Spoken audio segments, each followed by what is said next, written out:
Hello, dear subscribers and founders of World Briefing. I am so grateful to you for helping to support my commentary and reporting mission.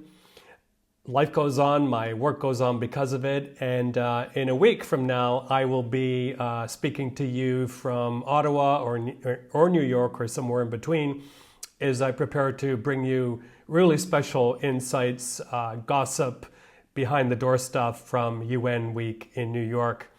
It's going to be an action-packed week in terms of diplomatic activity, and also I'll be speaking in New York on the issue of Russian disinformation. Speaking of which, I just got off the line with the Canadian Broadcasting Corporation in Toronto, and there we were talking about tougher diplomatic action for Russia for its incursions this past week into NATO airspace, specifically Poland, but what smaller countries like Canada can do.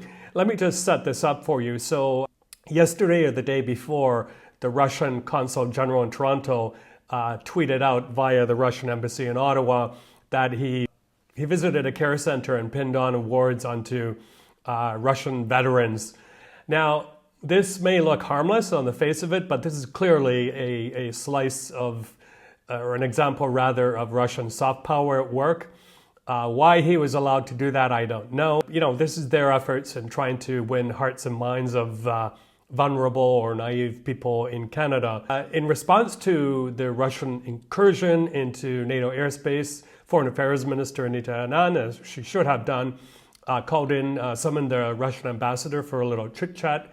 Now, this is the diplomatic equivalent of a slap on the wrist.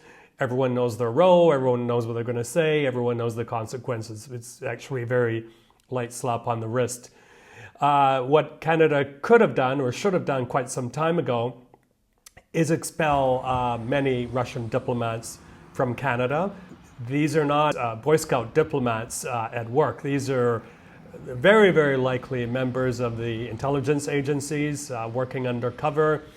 These are people who enable Russia's hybrid warfare, everything from meddling in elections to causing disruptions in other spheres of our daily lives, hard-fought, free daily lives. You know, hundreds of Russian diplomats have been expelled from the EU, from the United Kingdom, from the US, from Australia, but not from Canada, ever since the full-scale invasion in 2022.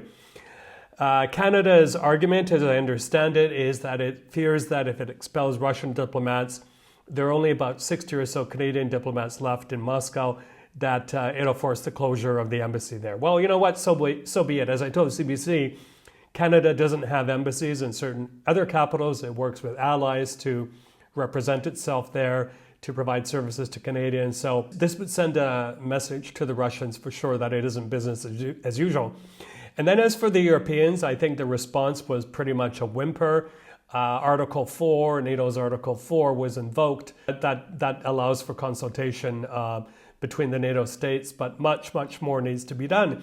And I think Poland may want to go out of lockstep with the rest of the EU and ban Russian visitors from coming to Poland, because at the moment they can, once they're in the Schengen zone, they can come to Poland. And a lot of them do come there to, for example, apply for American visas. So put an end to that.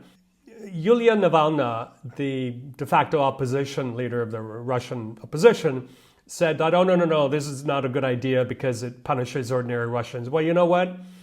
The other day, on Wednesday, Russia brought the Ukraine war to the doorsteps of ordinary Poles. I received at least one phone call from a scared Pole in Poznan saying, what the hell is going on? So I think Europe should, and especially Poland, should respond in kind, ban Russian visitors. And also the EU has to get going. And I know von der Leyen has said we're making steps, but has to move quickly on unfreezing those 200 billion euros in frozen Russian assets that's sitting in Euroclear and elsewhere in Europe. Give that to the Ukrainians for getting more muscle into the armed forces and for reconstruction, which is very, very badly needed in the media sector as well, by the way. Quite an embarrassing moment for the Poles, for NATO, because they shot down only about 4 of 2 dozen drones. I know they said, well, some of these were low-value targets. We didn't have to go after them, but they went after them with very, very expensive kit, fighter jets and other tools of war. Whereas the Ukrainians, who have a lot of experience, have about a 93% success rate in bringing down drones, not with expensive missiles, but with other drones and other technology, electronic jamming, that sort of thing. So I'm going to leave this topic right there. I think I've made my feelings pretty clear. The other thing, I wanted to return to something I was talking about last week, and that was the Ms. von der Leyen and her media team are facing tough questions after it's become clear from open source sources, from investigative reporting, that actually her jet, well, there's basically three things here. Her jet flew into an area of Bulgaria that was jammed by the Russians. That's number one. We're not quite sure whether her aircraft was specifically targeted, but I can tell you, living and working in this region, it happens a lot. Secondly, it was reported by the Financial Times, their Brussels bureau chief, Henry Foy, who is on the airplane, he said so himself, that the plane circled for about an hour. Apparently, it circled for about 10 minutes. Thirdly, Mr. Foy reported that the pilots had to resort to paper maps in order to land. Apparently, that's not true either. The pilots resorted to a backup system, I believe an instrument landing system, to land.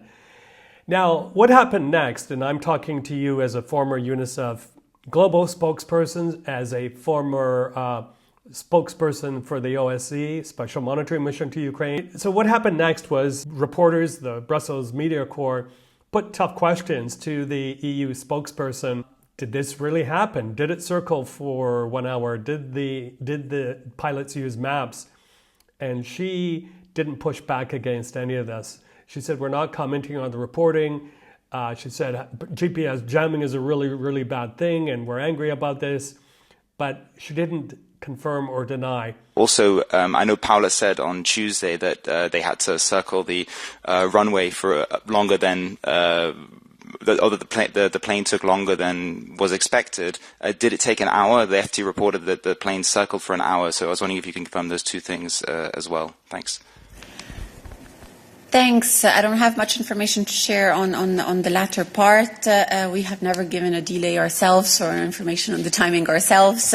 What matters ultimately is the plane landed successfully, and of course this is the point that is of greatest interest for us. And finally, can you please clear up once and for all, how long did the President's plane circle before landing? Because it went from an hour to apparently 5 minutes, according to the Bulgarian Prime Minister this morning. Thank you. Thanks. We have never commented on the delay ourselves, so you are reporting matters that were in the press, and we will continue not to comment on that. As I said, what matters is that the aircraft landed safely, and this is the most important point. From my own experience is that if you allow a story to fester like this, no matter who reported it at first, no matter how close a friend they may be, you say, look, we're really sorry. We should have come out at the beginning and said, no, we didn't circle for an hour. No, we didn't use paper maps. Because this was a really, really big story. Everybody picked it up. And you know what? At the end of the day, it knocks at the credibility of the EU External Action Service, its spokespeople. And I have written to Mr. Foy 2 or 3 times now via Twitter and via email. No response whatsoever. I've spoken to a member of the Brussels Press Corps who I really respect.